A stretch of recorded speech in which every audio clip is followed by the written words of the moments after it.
अगर मन में निष्ठा और लगन हो तो कोई भी सपना आसान लगने लगता है। आज हमारे साथ मौजूद है एक शिक्षिका जो इसी का उदाहरण दे रही है। आज जब हेमंत सोरेन ने नियुक्ति पत्र सौंपा तो इन शिक्षिका से हम बात करेंगे कि उन्हें कैसा महसूस कर रही हैं। मैम, आपका बहुत बहुत सबसे पहले तो बहुत बहुत बधाई आपको। धन्यवाद।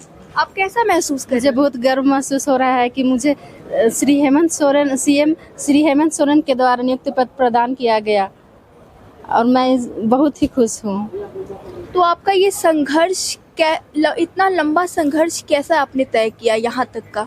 यहाँ तक का सफ़र मैंने बहुत ही बीमारी में और कुछ दिक्कत तो आई बहुत सारी, लेकिन उनको दरकिनार करते हुए मैंने अपने पढ़ाई को जारी रखा। सब बोलते थे कि इतना उम्र हो गया है, लेकिन मैंने उनके बातों को ध्यान नहीं दिया। लोग तो बोलने वाले बोलते हैं कि अभी तक इसका पढ़ाई ही ख़त्म नहीं हुआ है, लेकिन मुझे जो करना है वो तो करना है। इसलिए मैंने सोचा कि लोगों को बोलने से क्या होता है, मुझे जो करना है वो मैं करूँगी। मुझमें काबिलियत है तो मैं इसे करके दिखाऊँगी। कभी ऐसा लगा पढ़ाई और तैयारी के बीच कभी ऐसा लगा कि मेरा सपना अधूरा रह जाएगा? नहीं, मुझे ऐसा कभी महसूस नहीं हुआ। मुझे लगा कि मैं इसमें लगी हुई हूँ तो मुझे एक ना एक दिन ज़रूर सफलता मिलेगी। परिवार वालों का कितना साथ रहा है? परिवार वालों का इसमें मेरा पूरा सहयोग है। उन्हीं के सहयोग और आशीर्वाद से आज मैं इस पद में पहुँची हूँ। जब हेमंत सोरेन ने नियुक्ति पत्र आपके हाथ में थमाया तो आप कैसा महसूस की? सबसे पहले किसकी याद आई आपको?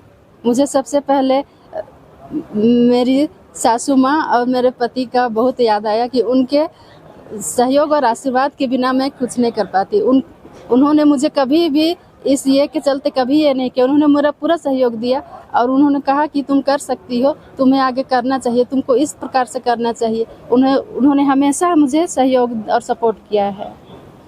आखिरी सवाल मैम, आप लोगों को कैसे प्रेरित करना चाहेंगे कि वो अपने सपने को साकार करें? लोग अपने सपने को साकार करने के लिए बहुत सारी ये बाधाएं आती हैं लोगों के सामने, लेकिन उन बाधाओं से हमें डरना नहीं है। उन बाधाओं को दूर करते हुए हमें अपने लक्ष्य की ओर आगे बढ़ते रहना है। धन्यवाद मैम। सर, नियुक्ति पत्र पाके कैसा महसूस कर रहे हैं? खुश हैं। ये आपका इतना लंबा संघर्ष जो सफर रहा, कैसे तय किए? तय किए, हम लोग देहाती क्षेत्र के टीचर हैं तो पढ़ते थे, पढ़ाते थे। धीरे धीरे तैयारी हुआ। 2016 में टेट निकाले, इसके बाद फिर ये 2026 में टीचर। अक्सर सरकारी स्कूलों में पढ़ाई को लेकर बहुत सवाल उठते हैं, तो आप कैसे बदलाव लाएंगे? सरकार देहाती क्षेत्र में जो होता है सरकारी स्कूल में, हम बच्चे का कोई भाषा लेके नहीं आता है। वहाँ का जो क्षेत्रीय भाषा है उसी का आधार पाता है, क्योंकि उस भाषा को टीचर को भी जानना पड़ता है, शिक्षक को भी जानना होगा कि वो क्या भाषा सीखते हैं बच्चे, उसी के अनुसार काम करना पड़ता है। अगर वो घरेलू भाषा में शुरुआती दौर में सीखना करता है, काम करता है, तो पहले शुरुआती दौर में तो घरेलू भाषा में ही समझाते हैं हम लोग, फिर तब धीरे धीरे उसको किताबी भाषा लाते हैं। तो आपकी सबसे पहले प्राथमिकता क्या होगी शिक्षक बनने के बाद? प्राथमिक क्या होगी? हम लोग तो पहले शुरू से ही टीचर रहे हैं, लेकिन अभी तो है सरकारी टीचर है कि टीचर तो शुरू से हम लोग 2003 से काम कर रहे हैं। हम लोगों को कोई दिक्कत नहीं है कि मतलब क्या कैसे पढ़ाना है।